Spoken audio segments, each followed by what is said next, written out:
గోంగూర బిర్యానీ అంటారు, గోంగూర పులావ్ అంటారు అనేది మీ ఇష్టం. ఎలా చేసుకోవాలి అనేది నేను చెప్తాను, మీరు కూడా ఒకసారి చేసుకోండి. ముందుగా గోంగూరని ఒలుచుకొని బాగా 4-5 సార్లు కడిగేసి ఒక ప్యాన్ తీసుకొని అందులోకి ఒక చెంచా నూనె వేసి గోంగూర 2 పచ్చిమిర్చి వేసి మగ్గపెట్టి మిక్సీ పెట్టి సైడ్ పెట్టుకోవాలి. ఇప్పుడు బిర్యానీ బాండి పెట్టుకొని ఆయిల్ వేసుకొని హోల్ గరం మసాలా, అలాగే ఉల్లిపాయలు, ఇంకా టమాటీ, అల్లం వెల్లుల్లి పేస్ట్ ఇవన్నీ వేసేసి బాగా మగ్గించుకోవాలి. పచ్చిమిర్చి కూడా వేసేసిన తర్వాత ఇప్పుడు ముందుగా గోంగూర పేస్ట్ వేసాం కదా, ఆ పేస్ట్ కూడా వేసేసి బాగా కలుపుకొని ఇందులోకి స్పైసెస్ అన్ని యాడ్ చేసుకోవాలి.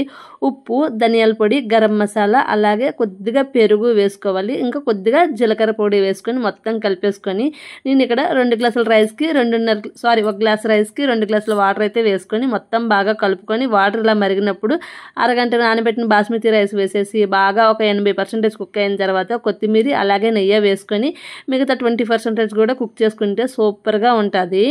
ఒక్కసారి గోంగూర పులావ్ మీరు కూడా చేసుకొని చూడండి. వీడియో నచ్చితే లైక్, షేర్, సబ్స్క్రైబ్.